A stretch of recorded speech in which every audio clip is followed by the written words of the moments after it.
Hai, saya Aryana Satria dari Departemen Manajemen Fakultas Ekonomi dan Bisnis Universitas Indonesia menyambut Anda sekarang. Untuk menuju Indonesia Emas tahun 2045, pemerintah Indonesia berusaha sekuat tenaga untuk meningkatkan kualitas sumber daya manusianya.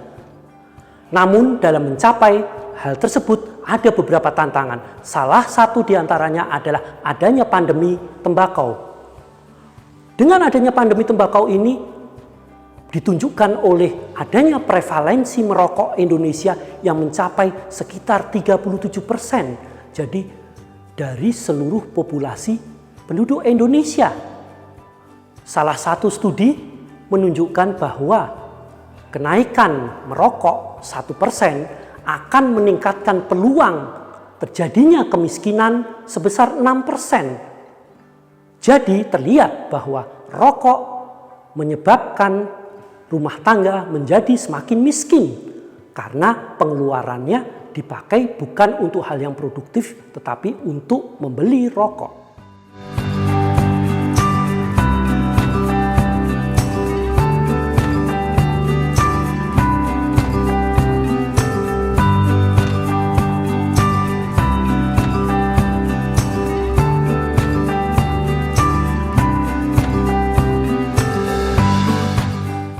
Dengan melihat fakta-fakta tersebut, kami, tim pengabdian masyarakat dari Departemen Manajemen Fakultas Ekonomi dan Bisnis Universitas Indonesia tergerak untuk berperan serta dalam upaya mempercepat penurunan angka stunting di Kabupaten Lombok Tengah, Provinsi Nusa Tenggara Barat, melalui sosialisasi, melakukan pengendalian konsumsi rokok, pengaturan keuangan rumah tangga, dan aktivitas-aktivitas berwirausaha.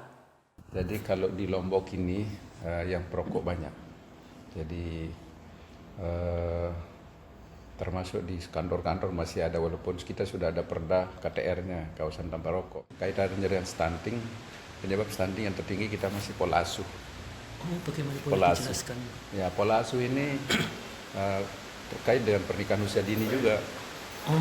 Ya, pernikahan usia dini kita tinggi. Jadi yang melahirkan bayi, ibu melahirkan di bawah 20 tahun itu masih tinggi, masih banyak. Maka perceraian juga tinggi. Paling ini karena pola asuh adalah edukasi ya. Edukasi di samping juga ya termasuk rokok ya. Orang tua terutama bapaknya tidak boleh merokok dalam rumah. Kemudian asupan gizi tentu harus. Kemudian pemeriksaan ke posyandu. Kemudian bagaimana pola asuh ya supaya bayi balita kita ini dari sisi makan mereka juga bagus. Kemudian kembangnya juga begitu. Jadi stimulasi deteksi tumbuh kembang juga dilakukan. Kalau kita kaitkan bisa aja, terutama di rumah tangga yang suaminya perokok. Harga rokok kan mahal. Ya. Mereka mungkin lebih akan membeli rokok daripada dibeli makanan yang bergizi. Ya, iya. Jadi kalau kita bandingkan pendapatan mereka dengan harga rokok mungkin lebih banyak rokok daripada untuk beli makanan pokok yang bergizi. Petani sebagian besar perokok. Sebagian besar perokok ya. Iya. Di sini juga penghasil tembakau kan. Terkait dengan stunting itu harus kita lebih awal ya. Menyiapkan ibu hamil, terutama remaja, harus diedukasi benar. Jadi dibekali mereka. Karena bagaimanapun kalau kita mau menjadi negara maju di tahun 2045, selama masih ada stunting tidak bisa. Tidak bisa ya. Ya. Dan kerugian negara akibat dari stunting itu per tahun sampai 474,9 triliun kan? Iya. Ya, cukup besar. Iya. Ya, akibat dari stunting ini karena kalau anak stunting menjadi beban daripada keluarga, beban masyarakat dan beban negara. Kalau untuk masalah stunting sendiri, untuk tahun 2022 ini, Puskesmas Bagu mempunyai 2 desa untuk lokus stunting. Itu di Desa Menemeng sama di Desa Sintung. Dari hasil pengukuran balita-balita di posyandu, ditemukan peningkatan angka stunting. Itu. Jadi untuk di Desa Sintung sendiri sampai data bulan Agustus Pak nggih, itu terdapat 206 dan di Desa Menemeng 116. Itu kami punya 5 desa wilayah kerja dan di 2 desa itu yang ada kasusnya. Nah, kalau penyebabnya ya mungkin dari kita bisa lihat dari sejak ibunya hamil. Dari angka ibu hamil anemi, ibu hamil kek atau kurang energi protein itu, kek gitu juga. Dari kasus itu kan akan kelihatan kemungkinan bisa nanti kalau tidak tertangani potensial juga bisa menyebabkan stunting. Upayanya kemarin kita ada kelas ibu hamil, Pak. Kita adakan kelas khusus untuk ibu hamil yang resiko tinggi yang tadi. Terus pemberian biskuit, ada biskuit untuk ibu hamil kek. Untuk anemi ada dikasih biskuit yang dari biskuitnya itu memang sudah ada penelitiannya Pak dari dropping dari kementerian juga dari Dikes. Nah, itu yang mengandung zat gizinya tinggi. Itu ada biskuitnya dan ada pemberian untuk PMT Ibu Umil. Untuk pemberian makanan tambahan, PMT itu pemberian makanan tambahan untuk Ibu Umil berupa kayak edukasi kayak dia ini loh dari makanan lokal bisa diolah seperti ini. Nah itu makanannya mereka tidak bervariasi karena kadang-kadang ibunya juga sibuk bekerja untuk memenuhi kebutuhan. Gitu rata-rata memang kemarin hasil survei Mawas di kami sudah adakan survei Mawas diri SMD. Nah itu rata-rata dari ini semua dari segi ekonomi di situ ada ekonominya kurang menengah ke bawah. Jadi ke bawah, jadi merasa belum cukup. Ditabung untuk kesehatan tidak ada. Rata-rata hampir 90% menjawab tidak ada untuk ditabung untuk kesehatan. Benar-benar untuk kehidupan sehari-hari aja mereka masih kurang. Jadi untuk kegiatan untuk menurunkan stunting tentu kita harus perbanyak untuk kegiatan sosialisasi. Rencana kami ini kita akan guide juga untuk kegiatan nanti di kegiatan minilog kecamatan kan ada yang lintas sektoral. Nah, kita akan memaparkan data-data ini loh kondisi stunting. Hasil dari survei Mawas diri. Tentu ini memberikan edukasi kepada masyarakat tentunya terkait dengan pengelolaan dana. Kalau masalah kaitannya dengan asap rokok saya kira bukan hari ini kita baru mulai. Tapi ini kan sudah lama betapa bahaya merokok baik perokok aktif maupun yang pasif. Sangat berpengaruh terhadap kesehatan ibu hamil, orang-orang yang ada di sekitarnya apalagi ada bayi dan balita yang ada di rumah tersebut. Tetapi yang kaitannya dengan pengelolaan keuangan, pendanaan yang mungkin baru kali ini kita bisa mendapatkan informasi yang lebih detail terkait dengan pengelolaan keuangan yang kaitannya dengan ada kebutuhan yang lebih pokok sebenarnya yang harus dibelanjakan, tetapi ujung-ujungnya dipergunakan untuk dana merokok lah salah satunya. Mereka selalu menyiapkan dana untuk beli rokok. Terutama mereka yang sudah dibilang sudah sangat-sangat kecanduan terhadap rokok. Bahkan mereka ada yang bilang kalau tidak merokok tidak sehat. Kalau belum merokok tidak sempurna. Banyak kita dengar masyarakat yang seperti itu. Tentu saya berharap ke depan dengan adanya sosialisasi semacam ini, terutama ibu-ibu yang menjadi juru keuangan di rumahnya, bisa meminimalisasi lah dana-dana untuk pembelian rokok sehingga dia lebih mengutamakan untuk hal-hal yang bersifat pokok yang artinya gizi untuk keluarganya, apalagi dia punya anak balita dan lain sebagainya, itu menjadi skala prioritasnya mereka. Perkenalkan dulu, saya Kepala Kewilayahan Dusun Pidade, Desa Sintung, Kecamatan Pringgerate, Kabupaten Lombok Tengah. Untuk pengelolaan keuangan dari suami ya, dari suami ke istri memang seperti tadi. Yang anehnya kalau memang untuk beli rokok berani orang tua ini untuk berhutang seperti itu ya. Kemudian untuk orang tua ataupun para suami ataupun mungkin kakaknya juga dari adik-adik yang kena keterlambatan pertumbuhan ini masih banyak yang merokok di dalam ruangan, di dalam rumah. Dengan harapan mudah-mudahan ya ibu-ibu bisa menceritakan ke suaminya, bisa menceritakan ke kakak-kakak dari adik-adiknya yang mungkin kena stunting ini.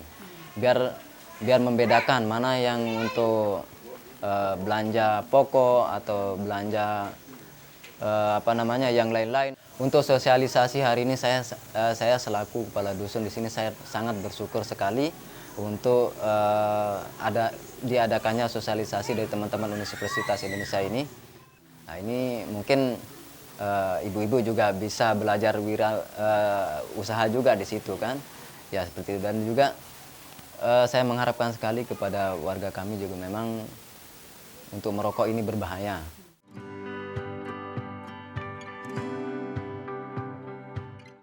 Perkenalkan, nama saya Meli dan anak saya 3. Yang pertama sudah masuk SD kelas 5, umurnya 10 tahun. Dan yang kedua umurnya 4 tahun kurang, yang ketiga 9 bulan. Nama saya Sarila, usia kira-kira 40 lebih. Anak saya 2. Nama saya Tantowi ya. Anak baru 1 dan umurnya sekarang 2 tahun setengah. Umur saya 27.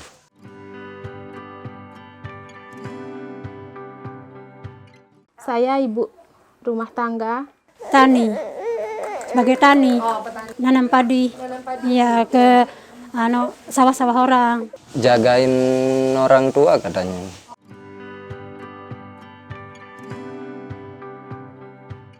Pekerjaan suami saya itu dagang. Dia dagang bakso, mie ayam. Apa namanya itu? Ngaret sapi. Kerja di pasar jual kerupuk.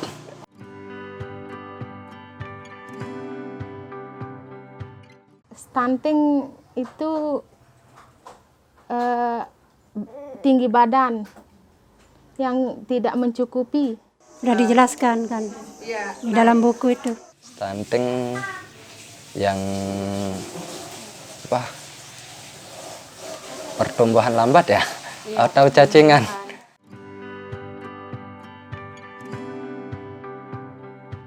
Dikasih 3 kali sehari. 3. Kalau paginya sih dijadwalin ya, tapi kalau siangnya sampai malam tunggu dia minta sendiri aja.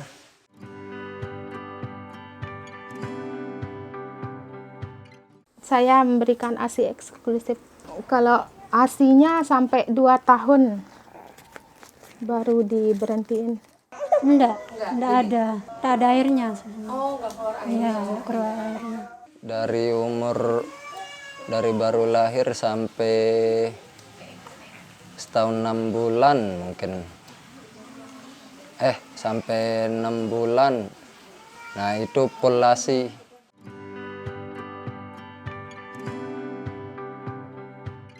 Di keluarga saya, bapaknya yang ngerokok. Keluarga saya yang merokok adalah suami saya. Ya, saya merokok.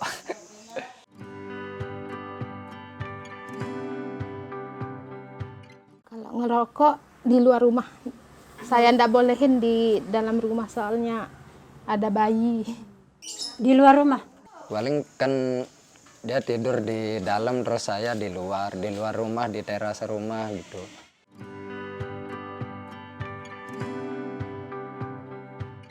Kurang lebih 5-7 batang mungkin. 1 bungkus. Kalau berapa bungkusnya sih kadang 1 bungkus setengah. Tapi kadang kalau ya kan di sini juga banyak lintingan ya. Linting sendiri ya kadang habis setengah bungkus.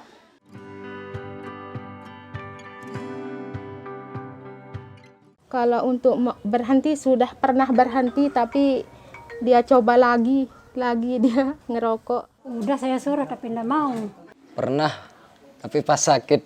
Kan kalau sakit kan rokok juga nggak enak, makanan nggak enak, berhenti dulu lah. Terus kalau udah sembuh, udah dapat ya ngerokok lagi.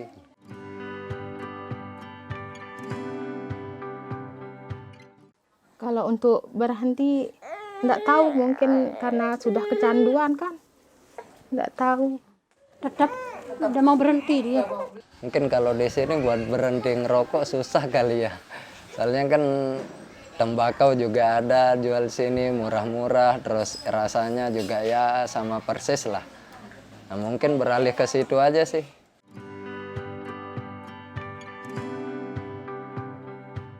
Kalau untuk suami yang ngerokok, setuju-setuju saja. Merasa jengkel sih. Banyak pengeluaran.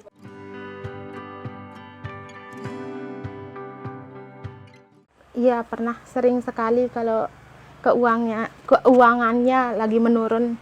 Ya, sangat terganggu kalau dia mementingkan rokoknya daripada pempas anak. Belum belanja anak sekolah. Seharusnya buat disimpan, ditabung. Biar ada buat masa depan anak sekolah. Tapi malah ya nggak mau, ya nggak apa-apa. mungkin tetap sih. Kalau penghasilannya sangat kurang kan. Soalnya mikir buat belanja anak juga sih. Itu aja sih.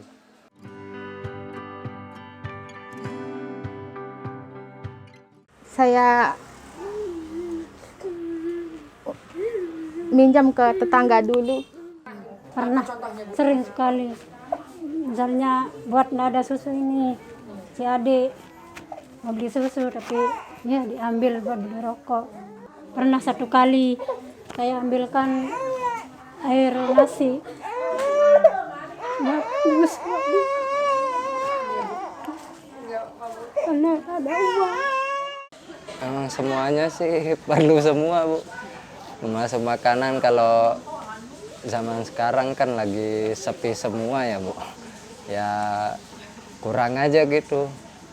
Nah, paling sesuai kebutuhan buat makan doang. Terus kalau untuk tabungan ya belum ada sih, Bu.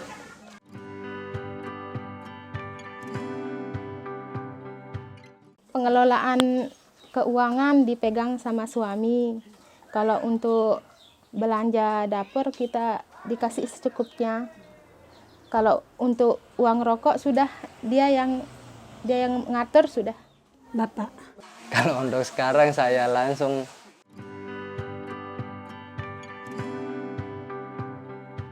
harapan saya untuk suami yang masih ngerokok secepatnya berhenti kalau bisa, agar kebutuhan keluarga bisa lebih bermanfaat. semoga aja bisa berhenti sih. Berdasarkan video tentang penurunan stunting melalui pengendalian rokok, kemudian pengelolaan keuangan rumah tangga dan wirausaha, terungkap bahwa sebenarnya masyarakat sudah memahami bahaya merokok. Baik orang tua, bapak, ibu memahami sekali. Terungkap pula bahwa pengeluaran untuk membeli rokok menjadi salah satu pengeluaran yang mengurangi pengeluaran untuk kebutuhan pokok lainnya yang lebih sehat. Diharapkan ibu-ibu dan para istri yang dominan peranannya dalam mengelola keuangan rumah tangga untuk dapat berperan serta lebih besar lagi memprioritaskan keuangan keluarga untuk belanja bahan pokok rumah tangga yang lebih bergizi dan untuk pendidikan keluarga. Adanya penambahan pendapatan melalui kegiatan-kegiatan wirausaha juga akan meningkatkan kesejahteraan keluarga. Beberapa contoh dari video ini menunjukkan bahwa beberapa keluarga telah berusaha untuk melakukan aktivitas wirausaha dengan produk-produk hasil pertanian untuk meningkatkan, memperbaiki perekonomian keluarga. Kami, tim pengabdian masyarakat dari Departemen Manajemen Fakultas Ekonomi dan Bisnis Universitas Indonesia mengucapkan terima kasih yang sebesar-besarnya kepada seluruh pihak yang telah mendukung terselenggarakannya kegiatan pengabdian masyarakat berupa sosialisasi, penurunan angka stunting melalui aktivitas pengendalian konsumsi rokok, pengelolaan keuangan rumah tangga, dan peningkatan aktivitas wirausaha. Kami mengucapkan terima kasih terutama kepada pemerintah Provinsi Nusa Tenggara Barat, pemerintah daerah Lombok Tengah, Puskesmas Bagu Lombok Tengah, Kepala Desa Sintung, Kepala Dusun Pidade, dan pihak-pihak lainnya. Akhir kata, kami juga mengucapkan terima kasih kepada Fakultas Ekonomi dan Bisnis Universitas Indonesia yang memfasilitasi kegiatan pengabdian masyarakat ini. Semoga dengan adanya sosialisasi ini dapat memberikan pengetahuan dan kesadaran kepada masyarakat agar mempercepat penurunan angka stunting sebagai langkah meningkatkan kesejahteraan keluarga dan mencapai Indonesia Emas 2045. Salam.